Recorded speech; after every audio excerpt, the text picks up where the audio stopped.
have faltered. And last night was another example of that. You go back to week 1 against the Bills where same thing, big lead, they give it up. Not all of that is on the offense. The defense has a lot to do with that as well. I don't know if it's a mental block. I don't know if it's coaching. I can't put my fingers on it exactly what it is, but whatever it is a thing, and it will continue to be a thing until they find a way to either hold on to these leads or win these huge games when they matter. And yes, it's week 3 of the regular season, but make no mistake, as far as regular season games go, this was a huge game because the Ravens were at home and they're hosting a team that potentially has the talent to win the Super Bowl. So once again, they falter when the lights are brightest.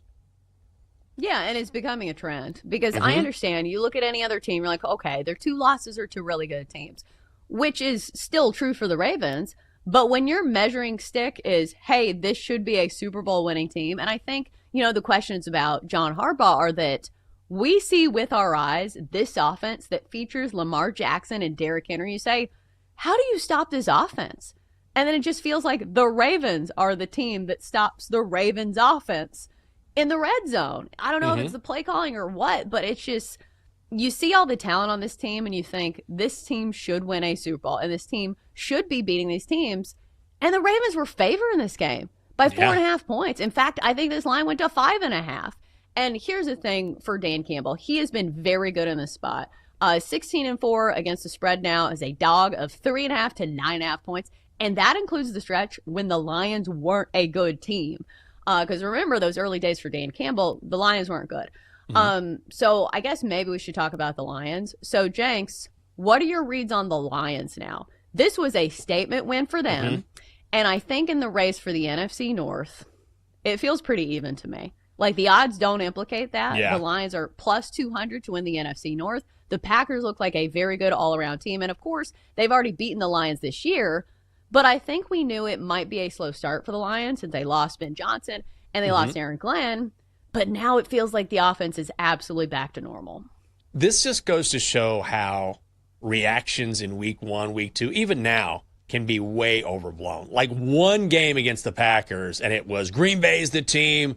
It's over for the Lions. They miss Ben Johnson. Well, what have we seen from Detroit over the past few weeks? Just blowing out teams. Dropped 50 on the Bears, more than 50.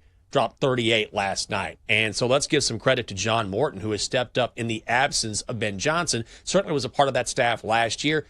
If you didn't know that Ben Johnson had left to be the head coach at Chicago, you would never know the difference in the past couple of games between last year and this year when it comes to the Detroit offense. They're still hyper-aggressive on 4th down. They were 3 of 3 last night. I love that throw from Jared Goff at midfield in the 4th quarter, finding Amon-Ra St. Brown. Perfect touch on that throw. Gutsy call.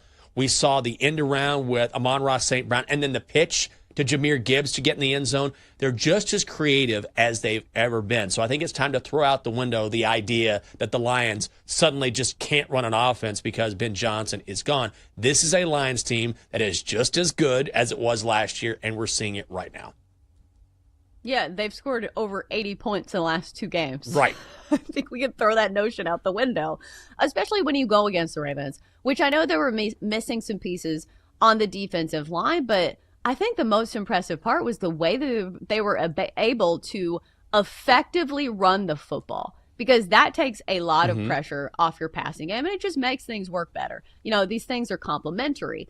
And that was the difference for the Ravens, is that you would think with Lamar Jackson and Derrick Henry that this run game would be unstoppable, but it was. Only 85 yards on the ground for Derrick Henry, Lamar Jackson, and company. That is shocking. That's the thing that got me, is that this was really about the Lions pushing the Ravens around. And yes, the Ravens weren't at full strength on defense, so they had a couple big names, at linebacker and defensive line out in this game. But still, there's no reason for that. If you're a football team, you pride yourself on being physical, right? Like no one's going to run over us. And all game long, it was pretty apparent the Lions are going to establish the run to set up the pass. And they just did it again and again and again. They put this game away with David Montgomery breaking loose on a 31-yard touchdown run. Like, this game was over. Don't just wake up and say, oh, it was a one-score game. Actually, the Lions dominated this game late, and the Ravens got a junk touchdown. It went kind of back and forth, but the Lions were in control of this game. And I think moving forward, that's one thing the Ravens will have to look at, where they, on paper, improved themselves in the secondary, and they were a pretty good defense last year. They got better as the season went on, but now we've seen against the Bills, against the Lions, against high-powered offenses, you can have a lot of success against Baltimore. Oh, absolutely. Is there a way to spin zone this for Ravens fans? Like, Sure. I guess you could say at least you're losing these games in September, because it used to be the Ravens were absolute juggernauts in September, and they were the regular season kings. And I think that's still kind of the case because they've played some good teams, but there's still plenty of time left in the season. I just think that there is that mental block of like, they can't win the big game. But again, this is a regular season game. It's September. If you're going to lose these games, might as well be now. I think if you're the Ravens, you spin it and you say, okay, this is not where we want to be, clearly, but let's take a step back. We had that game against the Bills. We had it. We let it go. We should have won that game. And I know coulda, shoulda, woulda doesn't mean anything in the NFL, but they had that game, right? They played with Buffalo. Last night, they played with the Lions for the most part.